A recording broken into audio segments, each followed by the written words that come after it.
Hey, Brewers fans, welcome back into the Locked On Brewers podcast. Thank you for always making Locked On Brewers your first listen each and every day. Do not forget, we are free and available on all podcast platforms, Apple, Google, Spotify. Of course, there are so many others. You can also follow the show on Twitter at Locked On Brewers. You can find us on Facebook now at Locked On Brewers Podcast. Get all of our content on your daily news feed over there. And do not forget, we are over on YouTube. That's right, we are less than 100 subscribers away from that glorious 1,000 mark. If you are over on YouTube, make sure you hit that subscribe button. Give us a thumbs up. If you are not over there on YouTube, go ahead and search at Locked On Brewers. Find us over there. Hit that subscribe button. Enjoy all of our content. I am your host. As you should know by now, we are going on almost a month here.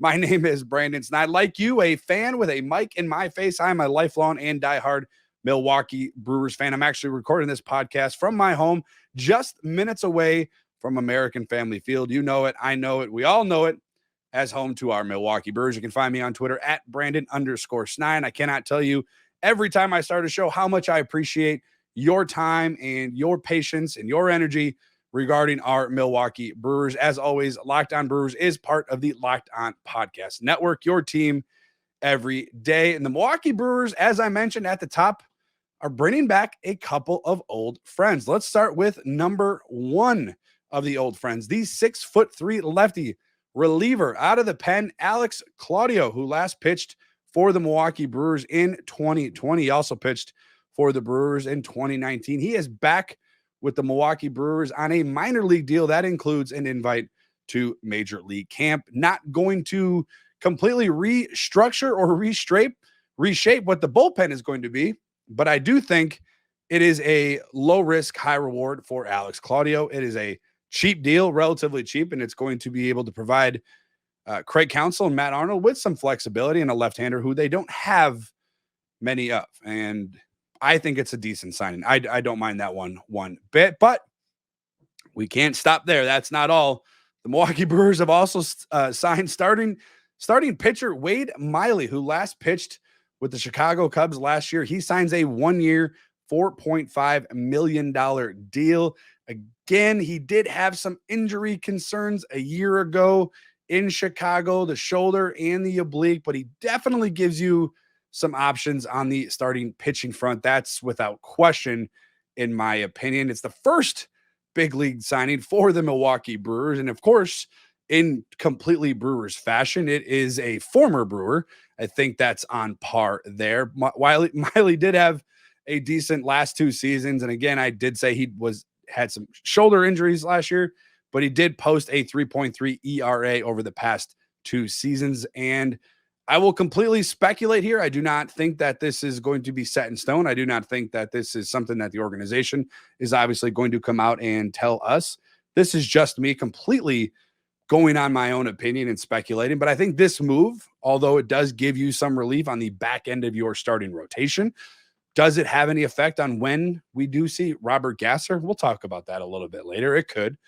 But I do think that it adds Adrian Hauser, at the very least, to the bullpen. And where he fits in the bullpen, I guess time will tell. I also think it adds Ethan Small to the bullpen.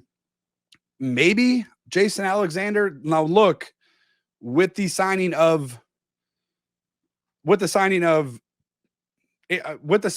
Miley, there's going to be a corresponding move here for the Milwaukee Brewers, a move that has not been announced yet. I would anticipate once Wade Miley does pass his physical, we will get word on exactly what that corresponding move is.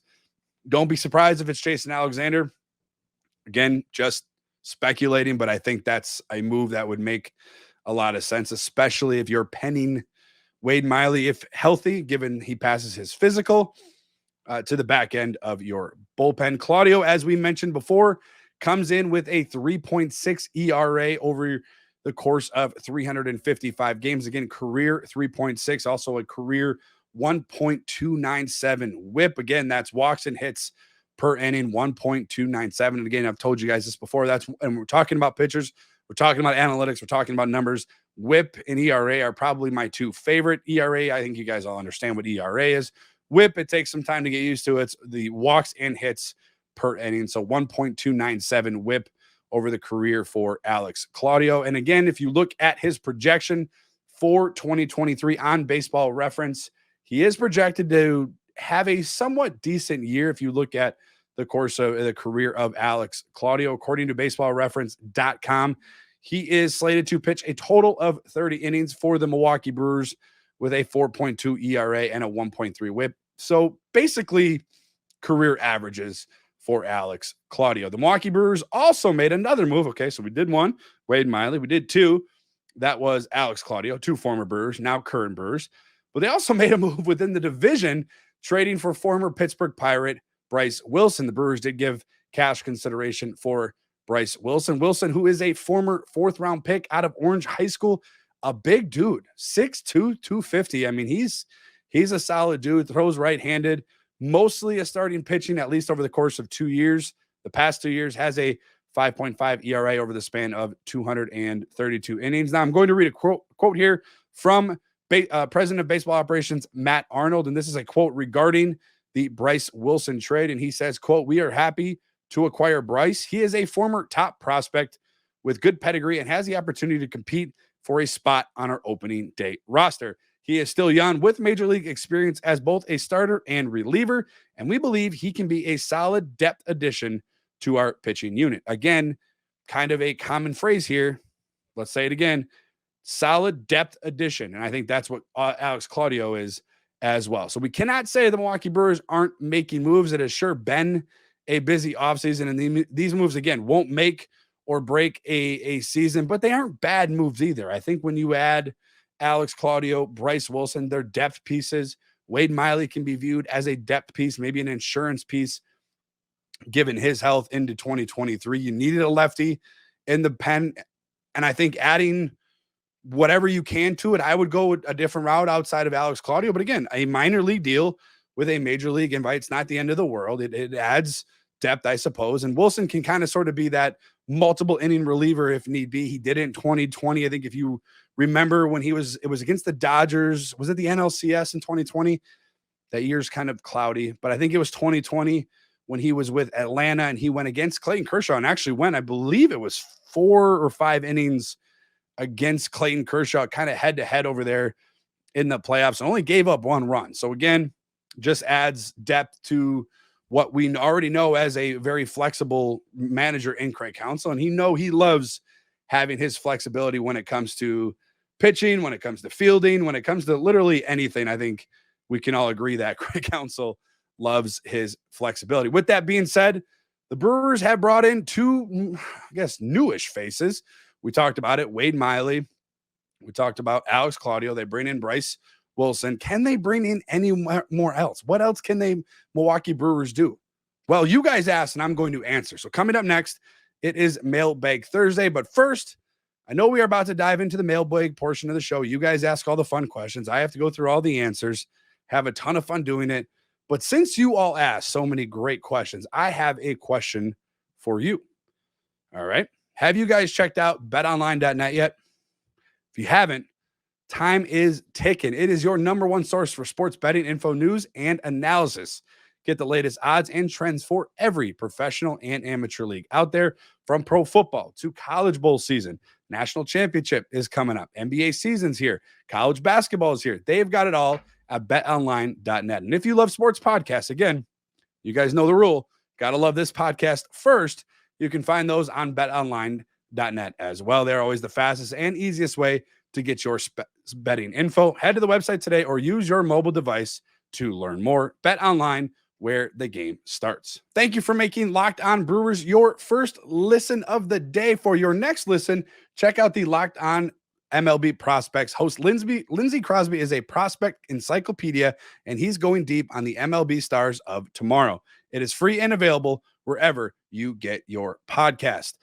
You asked, and I'll do my best to answer. Usually it's on a Monday. This week has been kind of weird. I'm not going to lie to you. The Packers played late into Sunday evening, and my day was kind of out of whack. So we just went ahead and kind of threw the whole week into whack. But now we're going to do it on a Thursday. So it's Mailbag Thursday edition, shall we? I guess so. So here we go. And the first question goes out to, he's actually a YouTube subscriber who, again, you can find the show on YouTube at Locked On Brewers. He asked this question a few weeks ago. I haven't had the time to get to it. I kept forgetting it was there. I found it again. So I'm going to go ahead and answer it. He goes, what is your favorite piece of memorabilia. Watching you on YouTube, I can see you have a lot of stuff. Great question. And again, if you are on YouTube, if you're not on YouTube, you can jump over and check out. There is some stuff that you can see in the background of the shot here where I'm recording this podcast. I'm probably going to go ahead and give you an easy answer. And most of you that are watching on YouTube can see it. It is the signed Giannis jersey that is on the wall behind me. I just started getting into sports memorabilia. It was about 2 years ago, maybe a little over 2 years ago. So I'm fairly new into collecting memorabilia. I have a ton of bobbleheads, a lot of posters, a lot of autographs. One of my other favorites, I guess, is probably a Bart Starr photo that I have. I have a pennant from the Green Bay Packers from 1967, which I thought was really cool. I like the older Packer stuff. I like the older Brewer stuff. And I don't have a whole lot of older Buck stuff. I have the newer Buck stuff with Giannis and Drew Holiday and Brook Lopez, stuff like that. But yeah, I think I'll go with the Giannis autograph jersey. That was a fun question. And these aren't necessarily have to be always Brewer questions. I like to mix it up. So good question. Next up, we have my good buddy MVP Nacho on Twitter, who asks, do you think Keston Hiura can regain his 2019 form? Well, to answer bluntly, no, MVP Nacho. I just do not see it. I think if you look at the 2019 Keston, who hit 303, a 938 OPS, had 23 doubles, 19 home runs, while literally over just a course of 84 games, I'm not sure that we see him replicate those numbers anytime soon. For whatever reason, he just hasn't been the same hitter. And I think the thing that really sticks out with Keston Hiura is he struggles versus left-handed pitchers. And it's out there, right? The scouting report is out there. They are hammering the zone in which he struggles at. And that's going to equal a struggling position that Craig Counsell is going to be put in. If he can't hit lefties, if he's a liability in the field, where do you put him? And I don't think you're going to see a whole lot of at-bats out of Keston Hiura. Now, Fangraphs has him projected to split time, at least sometime at first base with Rowdy Tellez, but with the addition of Owen Wilson, having the flexibility in the infield that you have with Abraham Toro, Mike Brasso, I think Keston Hiura is a trade candidate, in my opinion, but I do not think that we'll see the 2019 Keston Hiura that we once did see. And that's unfortunate because I am a huge fan and supporter of Keston Hiura, but I'm just calling it like it is. It just kind of sucks. Next up, we have Carol, who is over on Facebook. Again, if you guys are on Facebook, you can hit the like, hit the follow, get all of our stuff over there on Facebook. She asks, how many games do you attend per year at American Family Field?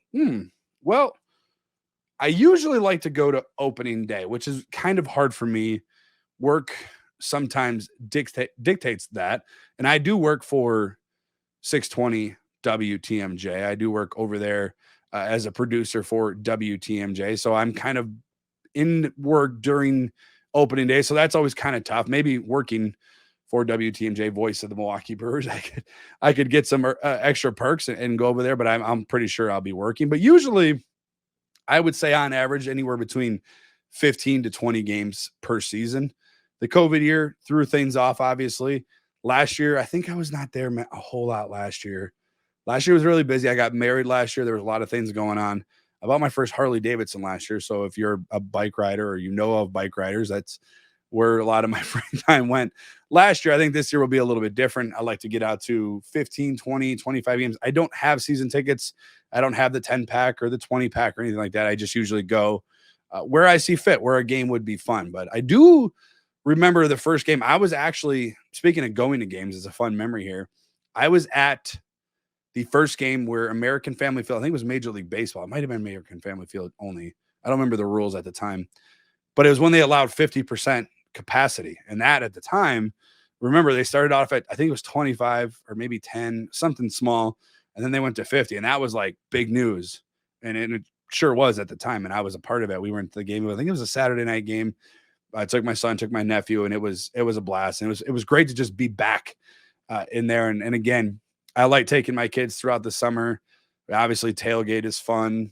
You know, whatever you can do in the summer to get out of the house and have some fun is always fun. And it usually ends up being at American Family Field. So good question. You guys do such an incredible job each and every week with these questions. And I mean, seriously, like these questions through the course of the last month. And I like to do this weekly just because it gives me and you a little bit of an area to connect. It gives the show a little bit of a break based on me sitting in front of a computer screen telling you what the Brewers should do, what the Brewers should not do, what numbers are, what these numbers aren't, and it gives it the show a little bit of personality. So I like to break it up a little bit, and you guys have been phenomenal with these questions, and we do have time for a few more.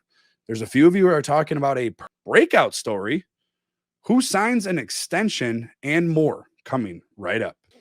Let's get right back into your questions. Thank you again for asking. You guys do such a great job each and every week with these. You all asked, and I always do my best to answer them. Next up, we have Zach, who is over on Twitter. He asks, who do you see as a breakout or a re-breakout player for the Milwaukee Brewers this season? He pencils in as Yelich to be that guy.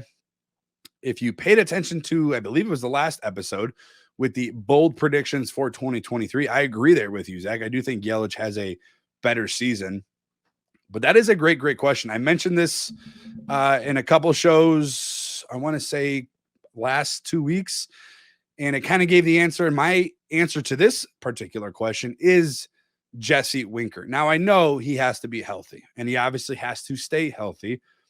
And talking to people within that organization, talking to guys that covered that team the past 2 years, they think Jesse Winker is healthy. And if he is, and if he's able to remain healthy throughout the course of 2023, look out, because his splits at American Family Field are absolutely insane. And I'm going to pull them up right now if my computer will allow me.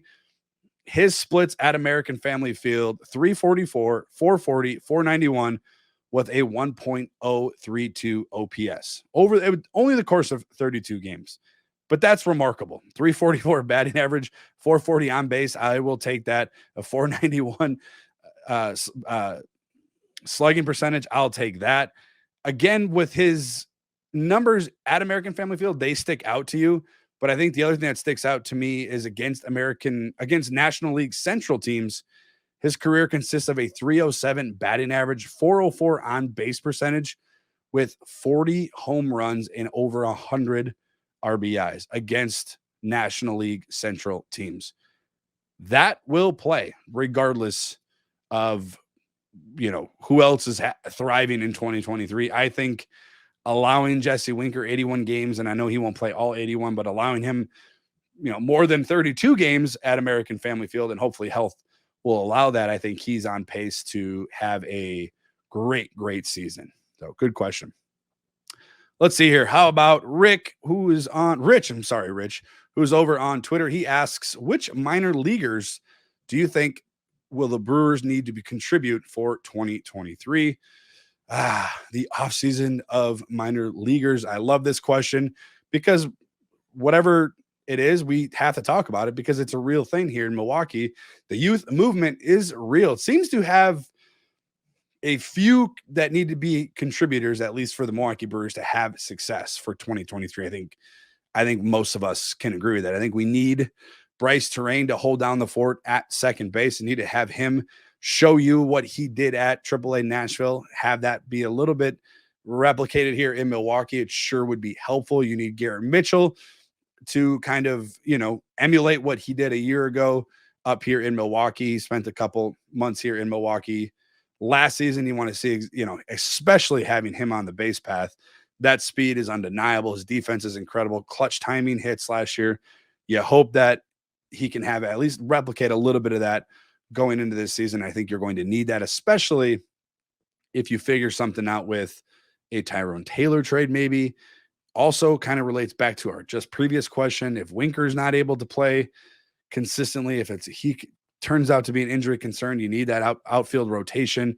You need that bat, you need that bench, you need that bat, and you need that speed. I think Mitchell is vital. You would imagine Joey Wiemer's going to get his shot in the outfield as well. But I'm going to go a different route. I know the Brewers signing Wade Miley might throw a wrench in this a little bit, It's possible, and you got to hope that Wade Miley is healthy throughout the course of 2023. But I think Robert Gasser is a guy that isn't getting talked enough about amongst the Brewer nation, Brewer world. He's a guy that I think is going to surprise is probably the wrong word, but I think he's going to be a guy that plays a role at some point in the starting rotation. Now, what that role is it going to be what we've seen with Ethan Small, long innings reliever, middle reliever? Maybe they're going to give him a shot to start, probably at some point. You would imagine somebody's going to go on the DL, something's going to happen. Unfortunately, that's just, the reality of baseball. And I think you're going to see Robert Gasser up here at some point during 2023. I've talked to numerous folks that cover the organization, that are within the organization. According to them, it wasn't Ruiz, it wasn't Lamet, obviously, who they DFA'd in that trade for Josh Hader, but it was Josh Gasser who was their quote unquote prize in the trade that acquired that went down last August. So he's a guy that I think is going to be the one contributor that sticks out. And we all know what Mitchell's going to bring. We all know Terrain's going to get his shot. We all know Weimer's going to get his shot. Churrio's probably not going to get his shot at some, maybe later part of the season. I said by June. People disagreed with me, and that's completely fine. September, I saw, but I don't think he's going to make an impact on 2023. I think Gasser's a guy that can come in and, if need be a back-end starter for you, long inning reliever, and kind of fill in where he needs to fit in. And kind of like what we've seen with Corbin Burns when he first started coming up in 2018. I'm not saying he's Corbin Burns, but just giving you a little bit of a insight to where he could fit in, just kind of wherever you need him. That's a good question, though. Let's see. We got time for, let's go with one more. This is a good one. Who is your most hated? This is from Stacy. Who is your most hated team in Major League Baseball? That is an excellent question. And if you follow me on Twitter at Brandon_Snide, my answer is not going to surprise you. And it will never, for as long as God allows me to live on this earth, it will never, ever, ever, ever change. It is always going to be the team from Chicago, and not the White Sox, not right now at least. It is the Chicago Cubs when it comes to Major League Baseball, and really any sport. Three major sports, baseball, basketball, and football, it's all Chicago. Bears, Cubs, Bulls, don't like any of them. Don't like the city of Chicago. Don't like driving in the city of Chicago. Don't like spending money in the city of Chicago. Don't like parking in the city of Chicago. Don't like driving. None of it. I don't like the city of Chicago, period. So I don't like the Cubs. I think, and it's going to add a little weird dynamic, Wilson Contreras amplified that over the course of 2 seasons or so, where he was leaning into pitches, staring down the Brewers dugout, chirping while he rounded the bases. He was really, really good. Does that change when he goes to St. Louis? Probably not. His brother is now in Milwaukee, though. So that's the dynamic that I'm talking about. That is a little strange, and we'll have to see exactly how that works out. But that is by far and away my most hated team. Is that too harsh? Probably not. Could be harsher. Probably should be harsher. Great questions, though, everyone. Thank you guys always for making this so much fun each and every week. Again, thank you guys for making this podcast part of your daily routine. You can find the Locked On Brewers podcast everywhere you get your podcasts. We are on Twitter. We are on Facebook. We are over there on YouTube at Locked On Brewers. You can find myself on Twitter at Brandon_Snide. Thank you for making Locked On Brewers your first listen. For your next listen, check out the Locked On MLB Prospects. Host Lindsey Crosby is a prospect encyclopedia, and he's going deep on the MLB stars of tomorrow. We were just talking about prospects. Go check out that podcast. He dives in to what the Milwaukee Brewers have cooking over here. It is free and available wherever you get your podcasts. Coming up on the next episode, it is our first edition, our very first edition. No promises on how it's going to go, but we're going to make it happen, of the Fan Feature Friday. I'll be joined by 2 other Milwaukee Brewers fans. We're going to talk about their fandom. what they think of the offseason, what they think of 2023 projections, and maybe just chat about life in general. Who knows? Until next time, stay safe, everyone. Stay warm out there. If you're in Wisconsin, it's cold. Snow is coming. And as always, go Brewers.